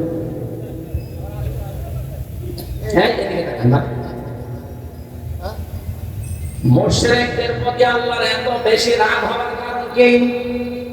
কোরআন শরীফ পড়তে গিয়ে যত গুনার কথা পেয়েছি, সব গুনাহ আল্লাহ মাফ করে দিলেও দিতে পারে, শিরকের গুনাহ আল্লাহ মাফ করে না। এই কথা এত কঠিন কেন? এই মুহূর্তে যদি রাত 11টা বাজে, এখন বাড়িতে যে দেখেন আপনার স্ত্রীর কাছে পাশের বাড়ির একজন শুয়ে আছে, কিছু করেনি, শুধু শুয়ে আছে, ভালো লাগে? শুধু ভালো লাগবে তা না, খারাপ লাগবে তা না। হাতের কাছে যা আছে আমার মনে হয় 2 ভাগ করে থাকবে। আপনি কি করেন স্ত্রীর জন্য এমন? 22 বছর 25 বছর একটা মেয়েকে বিয়ে করে তাকে আপনি শুধু ভরণ পোষণ দিয়েছেন, এই তার জীবন দেননি, তাকে সুস্থ থাকার জন্য যা লাগে আপনি তাও দেননি। এগুলো সব দেয় কে? ওই বীর্য থেকে এ পর্যন্ত বানিয়েছে, পুরাটা দায়িত্ব আমার আল্লাহ। আপনি তো 22 বছরে 25 বছরের বানানোটা পেয়েছে। আপনি 22 বছরের পরে পেয়ে যদি আপনার এত অধিকার হয় স্ত্রীর উপরে কিছু জিনিস দেওয়ার মাধ্যমে, সেই বীর্য থেকে শুরু করে আমির হামজা পর্যন্ত যিনি বানিয়েছে, আমার বাবা মা শুধু বিছানায় ছিল এতটুকু শেষ, বাকি আমার উপরে পরিপূর্ণ দায়িত্ব তার। সে আল্লাহ যদি দেখে যে তার সাথে তার বান্দা অন্য কাউকে দাঁড় করিয়েছে, আল্লাহর কসম ওই স্বামীর মতো আল্লাহ রেগে থাকে। আপনাকে দুই ভাগ করেন আপনার কপাল। এবার আসেন শিরক যত প্রকার হচ্ছে পৃথিবীতে, আল্লাহ এত রেগে থাকেন মুশরিকদের উপরে যে নবীকে বললেন দোয়া করা যায় স্নেহওয়ালা কানো উনি করবা যদিও নিকট আত্মীয় হয়। ইমানদারদেরকে আল্লাহ ঘোষণা দিয়েছেন আল্লাযীনা আমানু, ইমানদারের জন্য জায়েজ নেই। অথচ আমরা বাংলাদেশে দেখি টাটকা মুশরিক হয়ে যায়। আরে মাওলানা তারেকুর রহমান, আমির হামজা এদেরকে নিয়ে 10টা গরু জবাই করে আমরা জান্নাতে দিয়ে দেই, মনে হচ্ছে কন্ট্রাক্টর নিয়েছি। জান্নাত আমাদের বানানো নাকি? এগুলো সব ধোঁকাবাজি প্রতারণা ছাড়া কিচ্ছু না। আপনি শিরক থেকে আগে বাঁচেন। এবার বলেন আমি তো এরকম শিরক করি না, কে বলেছে আপনাকে? আমরা পদে পদে শিরকে আছি। এর একটা দুইটা করে কয়েকটা প্রমাণ আমি পেয়েছি। 1 নম্বরে আপনি বুঝবেন আপনি শিরক করছেন প্রকাশ্যে অথবা গোপনে ওই সময় কাবুর মালাল মুশরিকিনা মা তাদউহুম ইলাইহি। হে নবী, আপনি জমিনে দিন কায়েমের কথা বলছেন, মত পার্থক্য করতে আপনি নিষেধ করছেন এ বিষয়ে, কিন্তু আপনার এই ঘোষণা শোনার পরে সবচাইতে বেশি খারাপ লাগবে, কষ্ট লাগবে, মন খারাপ হবে তাদের যারা মুশরিক।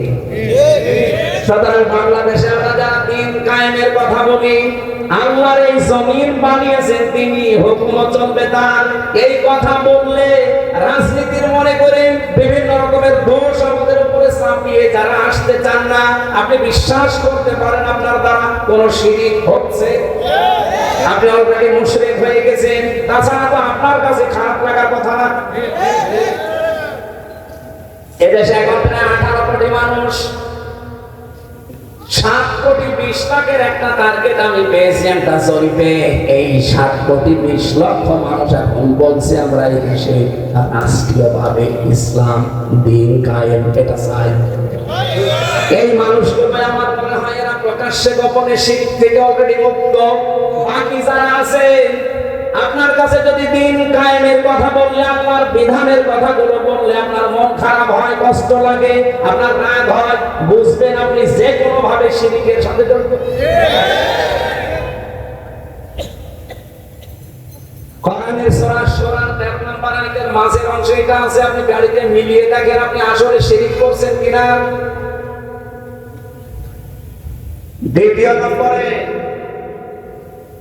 যারা শিরক করে প্রকাশ্য গোপনে, এই মানুষগুলো ভয় পায় না। এই পৃথিবীতে যে আল্লাহর বানানো জমিনটা হুকুম চলবে তার এই ঘোষণা তিনি দিয়েছেন, আলা লাহুল খালকু ওয়াল আমরু। জমিন যা বিধান চলবে তার কথা বলবেন। জমিন যেহেতু সবাই আমরা স্বীকার করি এই দেশে যে জমিন বানিয়েছে আল্লাহ, এমনকি আবু জেহেল এটা বিশ্বাস করতো। এটা মানে ওয়ালা ইনসানতাহুম মান খালাকাস সামাওয়াতি ওয়াল আরদা লা ইয়াকুলুনাল্লাহ। হে নবী, আপনি আবু জেহেলকেও যদি জিজ্ঞাসা করেন যে আকাশ আর জমিন কে বানিয়েছে, ও গ্যারান্টি দিয়ে বলবে লা ইয়াকুলুনাল্লাহ, আমি তাকে ধরে সাকিলা, ও গ্যারান্টি দিয়ে বলবে আল্লাহ বানিয়েছে। আবু জেহেল কি ইমানদার ছিল? বলেন বলেন। আবু জেহেলের মতো ঈমান আমাদের মনে করেন আছে, কিন্তু দ্বিতীয় নম্বরটা সমস্যা, ও নিজে আইন বানিয়ে আল্লাহর আইনের পাশাপাশি লাগিয়ে দিত। এই জমিনে আমরা দেখছি আল্লাহ একজন আছে, আসমান জমিনের মালিক আল্লাহ, এই ঘোষণা দেয়, কিন্তু আল্লাহর পাঠানো আইনের পাশাপাশি নিজের আইন তৈরি করে ব্যক্তি, পরিবার, সমাজ, রাষ্ট্র চালাতে চায়। এইটাও এক প্রকার শিরক।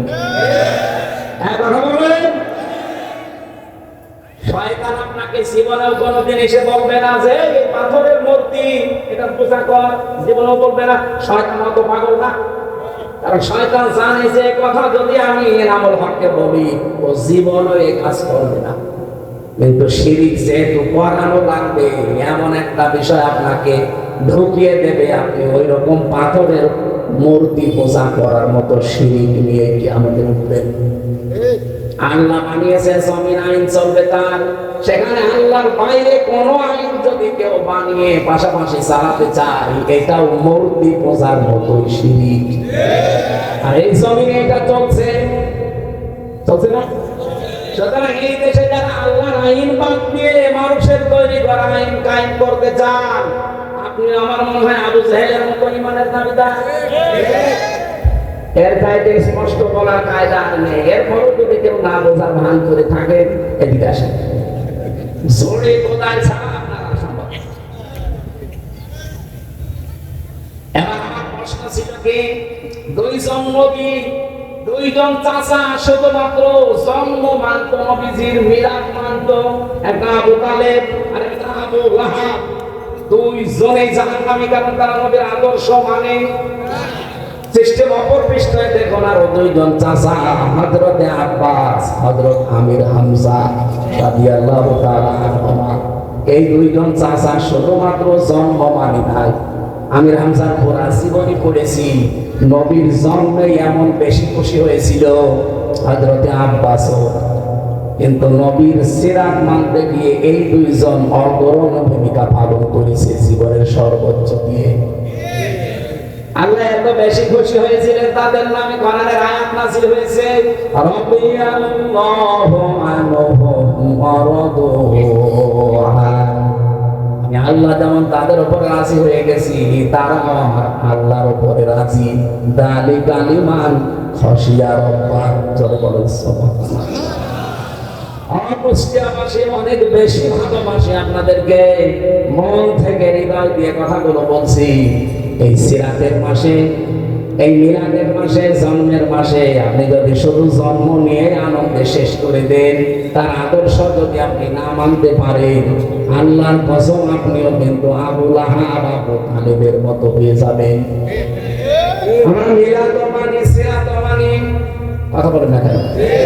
আমরা মিলাদ মানি, সিরাত মানি। এবার আপনি মানবেন কতটুকু সিরাতটা? একটা পর্যায়ে নিয়ে এসেছি আমি, সকাল এই মাসের 31 নম্বর আয়াতে আমরা পেয়েছি।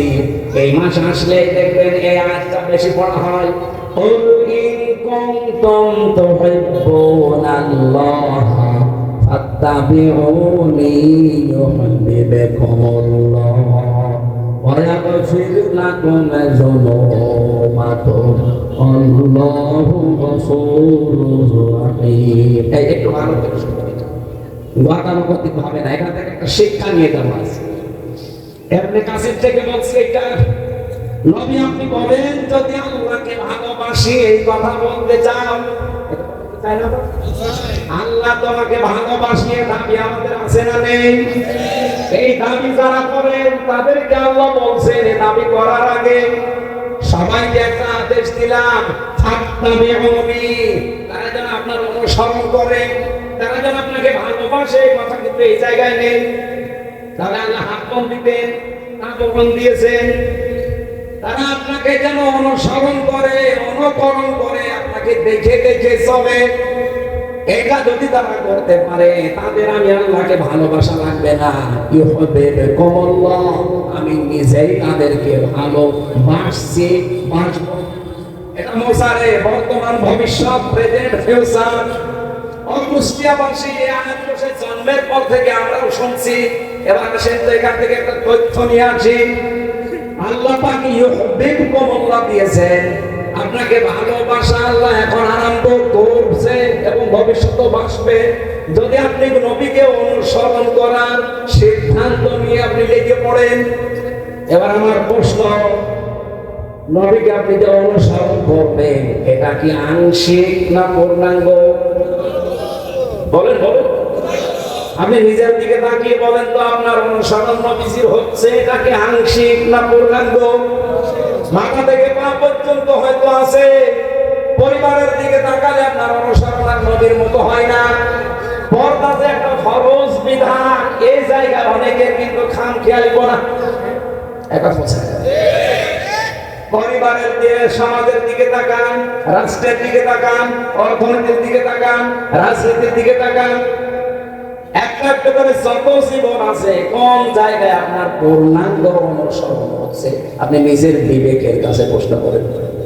তাহলে আমার আল্লাহর প্রশ্ন ছিল তোমরা যদি অনুসরণ করো নবীকে আংশিক, বলুন বলুন, বাস্তবে তো আমরা বহু দেখেছি যারা আংশিক অনুসরণ করেছে তারা আল্লাহর এই ঘোষণা ছিল নিজে আল্লাহ তাদের ভালোবাসবেন, আল্লাহ শুধু ভালোবেসে শেষ করে দেয় না, তাদের মাফ করে দেয়। কতটুকু জানবন না জন্য বহু আর একটা গোনা আল্লাহ রাখবে না, সব মাফ করে দেবে যদি আপনি নবীকে অনুসরণ করার সিদ্ধান্ত নিতে পারেন আংশিক না পূর্ণাঙ্গ। এই পৃথিবীতে বহু মানুষকে আমরা বললাম তারা আংশিক অনুসরণ করেছিল।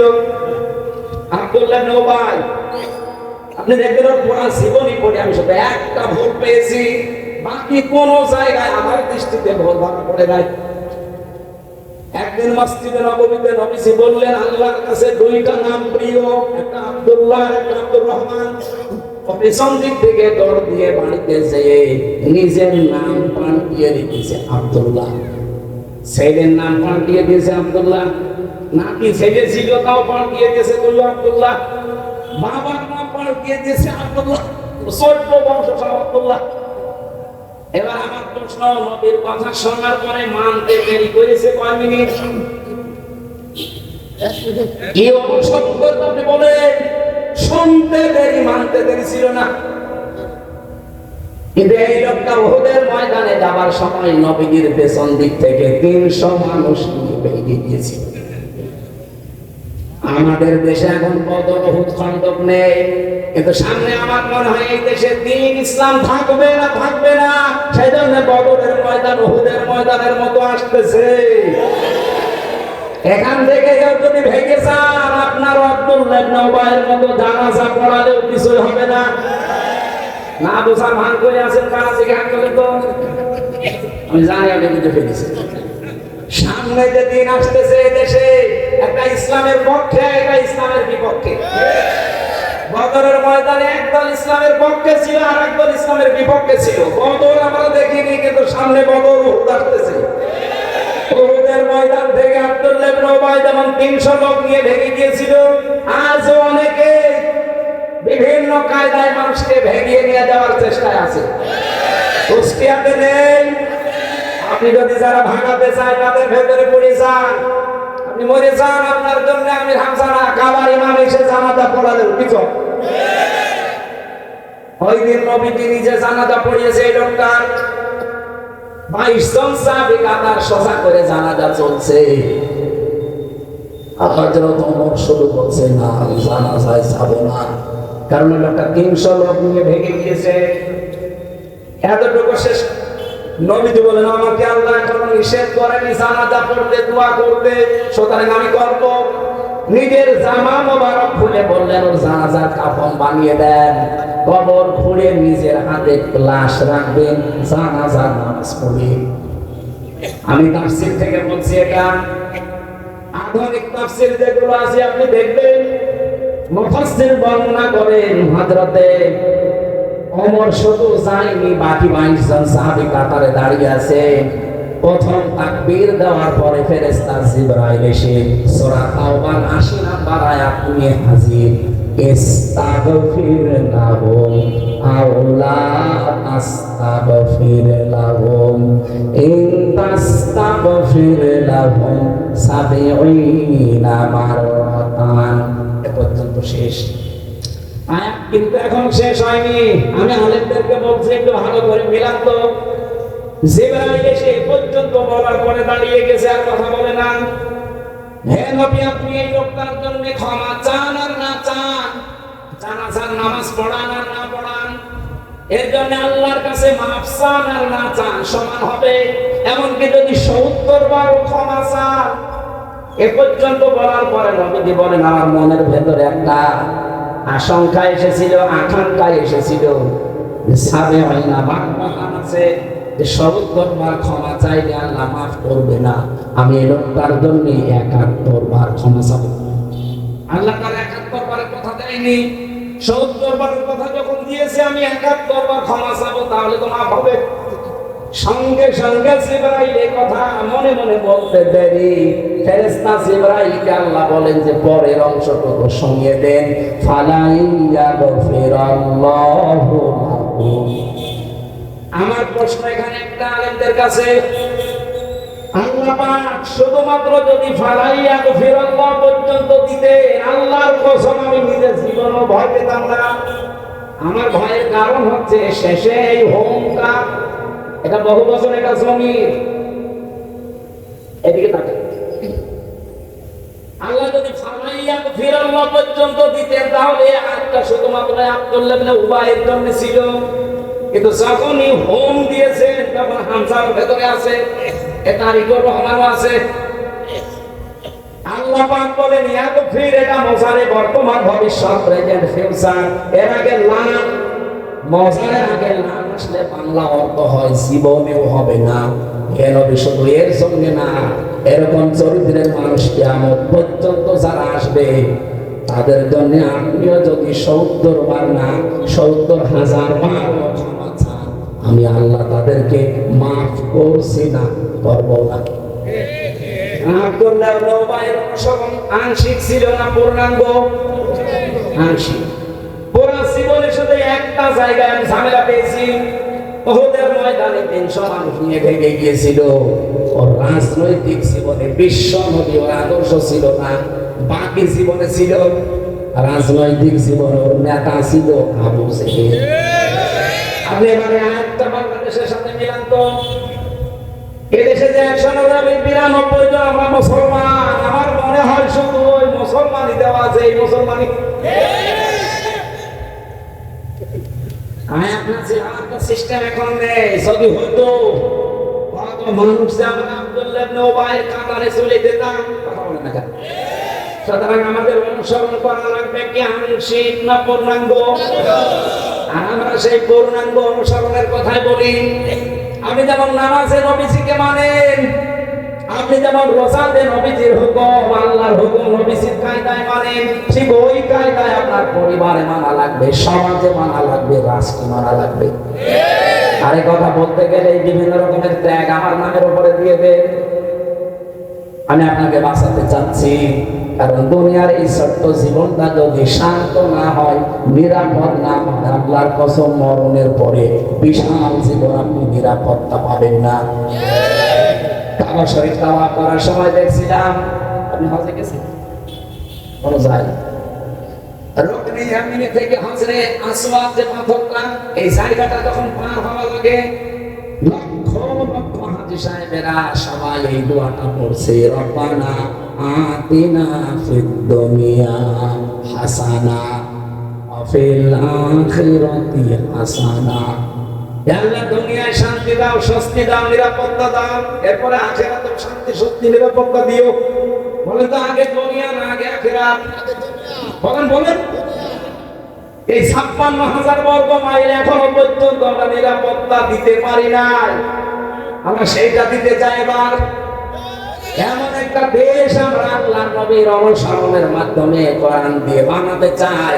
56,000 বর্গ মাইলে মালয়েশিয়া, বাংলাদেশের মধ্যে 7 ডবল বড়, 1200 কিলোমিটার 1800 কিলোমিটার আমি রান করেছি এক একদিন। পাহাড়ি এলাকা জঙ্গলের ভেতর দিয়ে যাচ্ছি আমি, আর ড্রাইভার হয়ে বসাই, কেউ নেই সাথে। রাত 12টা 1টা 2টা 3টা বাজে, কারণ এত দূর রান করা লাগবে। ড্রাইভার আমাদের বলছে শরীর সংসদ করে ওঠে, এত বড় বিশাল ভয়ঙ্কর জায়গা পার করা লাগে। ড্রাইভার বলছে কোনো চিন্তা নেই হুজুর, শুধু আল্লাহর ভয় ছাড়া কেউ সামনে আসবে না। আমরা তো ওই রকম একটা বাংলাদেশ দেখতে চাচ্ছি যেখানে 1150 কিলোমিটার আমরা পার হয়ে যাব, কোনো চিন্তা থাকবে। বলেন বলেন। আল্লাহর কসম এটা বানানো সম্ভব। ইদা কানা উমারা হুকুম খেয়ারুকুম, যখন তোমাদের এই জমিনে যারা নেতা, যারা দায়িত্বশীল, এই মানুষগুলো সর্বোত্তম চরিত্রের অধিকারী হবে। বাংলাদেশে 54 বছরে কত এমপি হোস্টেল থেকে মেয়েদের কান্নার আওয়াজ পাওয়া গেছে, আমি এটা মানিয়ে বললাম। বলেন ওয়াকিমিয়া হুকুম আমওয়ালুকুম সামাহাকুম, দেশের ধনী মানুষগুলো যখন দানশীল হবে, আমরুকুম শুরা বাইনাকুম, পরিবার থেকে রাষ্ট্রের কাজ সব যখন পরামর্শের ভিত্তিতে করা হবে, ফাসাহুল আরদি খায়রুল লাকুম মিন বাতনিহা, নবীজি বলেন কবরে যাওয়া লাগবে না, এই জমিনটাই তোমাদের জন্য উত্তম, জান্নাতের মতো হয়ে যাবে। ওয়াইদা কানা উমারাউকুম শিরারুকুম, যখন এই জমিনের শাসক গোষ্ঠী, বিশেষ করে নেতা যারা দায়িত্বশীল, এরা চরিত্রহীন হয়ে যাবে, এরা খারাপ প্রকৃতির মানুষ হবে, এরা নষ্ট মানুষ হয়ে যাবে। যখন জমিনের ধনী মানুষগুলো কৃপণ হয়ে দাঁড়াবে,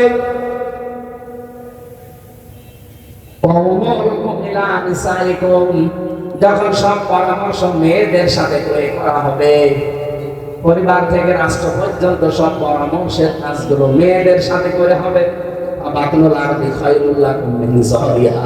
আমি নবী বলছি, তখন জমিনের উপরে আর থাকার দরকার নেই, কবরে চলে যাও, ভালো লাগবে। আমরা কবরে এখন যেতে চাই না। হাদিসের এই দুইটা পাঠের প্রথম পাঠটা তৈরি করার সময় এখন বাংলাদেশে চলে এসেছে। কথা বলেন না কেন? এদেশে এখন শক্তি যদি 300 এমপির ভেতরে 151 জন এবার আল্লাহর কসম যদি ইসলাম কোরআন বুকে নিয়ে যেতে পারে, এমন একটা দেশ আমাদেরকে উপহার দিতে পারবে, কিয়ামতের আগে দেশে ইসলামের কাছ থেকে কেউ নিতে পারবে না। এই জন্যই জালেমদের এত ভয়, এই জন্যই দাদাদের এত ভয়। দাদা ভালো করে জানে যে একবার যদি দেশে ইসলাম রাষ্ট্রের ক্ষমতায় চলে যায়, আর ওদের যা চরিত্র, ওরা তো 1 বছরে 26 দিনে অলরেডি অনেক কিছু দেখিয়ে ফেলেছে। বাংলার মানুষ এখন বিশ্বাস করতে আরম্ভ করেছে। সুতরাং এরা যদি যেতে পারে, এদের যেমন কোন চরিত্রের খারাপ কিছু পাওয়া যায়নি, যদিও আমাদের অধিকাংশ দোষ মিথ্যা দেওয়া হয়। বাংলাদেশে 54 বছরে ইসলামের উপরে যত দোষ দিয়েছে ইসলাম পন্থীদের উপরে, সবগুলোই মিথ্যা। তার ভেতরে একটা রক কাটা, এটা মিথ্যা কথা, মিথ্যা কথা। রক কাটে যারা, তাদের নামে বদনাম নেই, যারা রক কাটা দেখলে ভয় করে, তাদের নামে বদনাম। 14 বংশ তাদের রাজাকার, তাদের নামে দোষ নেই, শুধু আত্মীয়তা পেলাম ফেসে গেছে। 30 জন রাজাকার বাংলাদেশ জামাত ইসলামীতে, তা ওদের বানানো রিপোর্ট হলো দেয়। তারপরে 11 জন মরে গেছে। এরপরে কয়েকজন অসুস্থ, তাদের আর লড়াচড়ার ক্ষমতা নেই।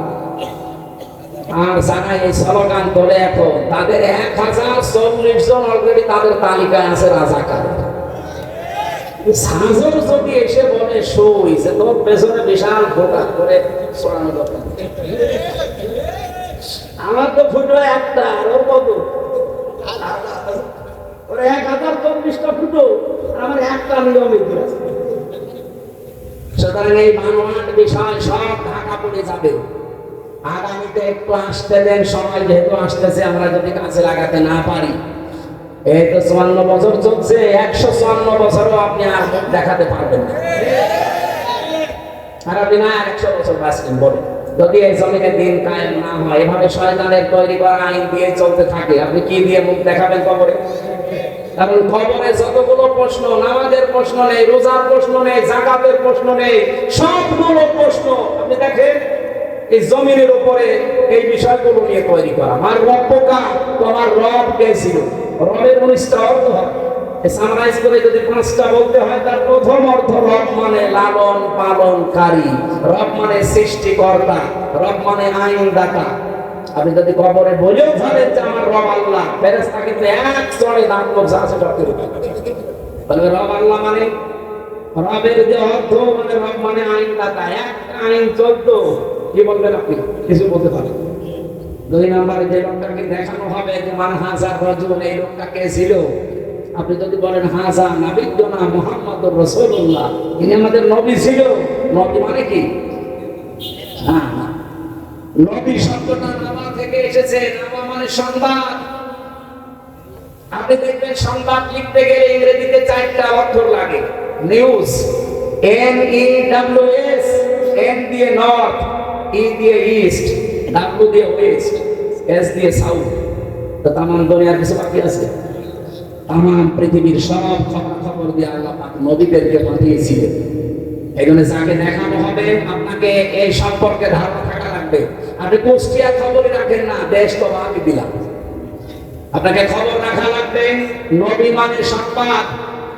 3 নম্বরে যেটা বলা হয়, মা দিনুকা, তোমার ধর্ম কি, না তোমার জীবন ব্যবস্থা কি। জীবন ব্যবস্থা মানে আপনি যে টয়লেটে যান, এটাও জীবন ব্যবস্থার ভেতরে নেই। বাম পা দিয়ে প্রবেশ করবেন, ডান পা দিয়ে বের হবেন, মাঝখানে 2টা দোয়া পড়বেন, 8-10 মিনিট সময় কাটাবেন। যা সময় কাটিয়েছেন প্রত্যেকটা সময় আপনার ইবাদত। কুষ্টিয়াবাসী টয়লেটের মতো নিকৃষ্ট কাজ 8-10 মিনিট শুধু রাসূলের তরিকায় দিন মেনে করলে যদি সওয়াব হয়, বাকি জীবনের এখনো 23 ঘন্টা 50 মিনিট, এই সময়টা আপনি দিনের উপরে চললে ইবাদত হবে না মানে কি? অনেকে বলে দুনিয়ার কাজ বলে কিচ্ছু নেই, সব আখিরাতের কাজ। সুতরাং আমরা ইসলামকে ওই জায়গায় নিতে যা করব সব আমার আখিরাতের কাজ।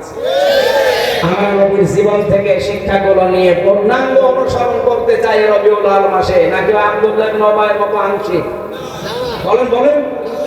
রাত অনেক হয়ে গেছে, 11:30টা বাজে। এখন তাহাজ্জুদের নামাজের সময় সামনে আসতেছে, এরপরে ফজরের নামাজ। সম্মানিত মা বোন যারা এসেছিলেন, আপনাদের সম্পর্কে আলাদা হয়তো যারা বলবেন আলোচক ছিল, কিছু বলেছে, আমি বলতে পারছি না। রাত এত রাত পর্যন্ত কথা বলা ঠিক না। আর কালকে সকাল থেকে আমাদের অনুষ্ঠানগুলো শুরু। নামের আগে মুফতি শব্দ, মাওলানা শব্দ বাদ দিলে নাকি শিরিক হয়, বিষয়টা বলবেন। কি বলে? নামের আগে মুফতি শব্দ, মাওলানা শব্দ দিলে শিরিক হয়। কেন? মুফতি শব্দের শাব্দিক অর্থ হচ্ছে ফতোয়া দানকারী। 2 নম্বরে মাওলানা শব্দের শাব্দিক অর্থ হচ্ছে আমাদের অভিভাবক বা আমাদের পথ প্রদর্শক। আমাদের দেশে এই শব্দটা ব্যবহার করা হয় সম্মানসূচক শব্দ হিসাবে। যারা শরীয়তের বিধানের বিষয়গুলো জানাশোনার মাধ্যমে মানুষকে জানাতে পারে, তাদের নামে আমরা এই দেশে একটা সার্টিফিকেট বানিয়েছি যে কামেল পাস করলে, দাওরা পাস করলে মাওলানা দেওয়া হয়। এটাকে আল্লাহ রাসূল দিয়েছে। এই শব্দটা আমাদের নামের সাথে লাগালে শিরিক হবে। ওনারা যে বলেন মাওলানা আল্লাহি ফালা তাওয়াক্কালিল মুতাওয়াক্কিলুন, নাকি একটা আয়াত আছে না সূরা তাওবার, এইটা নিয়ে আলোচনা করে না। এই বিষয়গুলো ঠিক না। আল্লাহুম্মা আমিন। লা ইলাহা ইল্লা আনতা সুবহানাক ইন্নী কুনতু মিনাজ জালিমিন। আল্লাহুম্মা ইগফিরলি ওয়ারহামনি ওয়াহদিনি ওয়াফিনি ওয়ারযুকনি ইয়া রাব্বাল আলামিন। সারাটা জীবন অপরাধ করে জীবনটা নষ্ট করে ফেলেছি। হাত উঠায় কথা বলবো ভয় করে, লজ্জা করে। জীবনের দিকে তাকালে জাহান্নামের আগুন ছাড়া কিছু দেখতে পাই না। আল্লাহ আমাদের অপরাধের দিকে তাকিও না, তোমার রহমতের দিকে তাকাও। জিন্দেগীর গুনাহগুলো এই মুহূর্তে মাফ করে দাও। আর রব্বুল আলামিন, নবীর জন্মের মাস রবিউল আউয়াল আরম্ভ হয়ে গেছে। 1 বছর পরে মাসটা আমাদের কাছে আসে। তার জীবনী থেকে, তার আদর্শ থেকে, তার সিরাত থেকে যেগুলো নেওয়া দরকার ওইগুলো নেওয়ার তৌফিক দাও, যেগুলো ছেড়ে দেওয়া দরকার ওইগুলো ছেড়ে দেওয়ার সুযোগ দাও।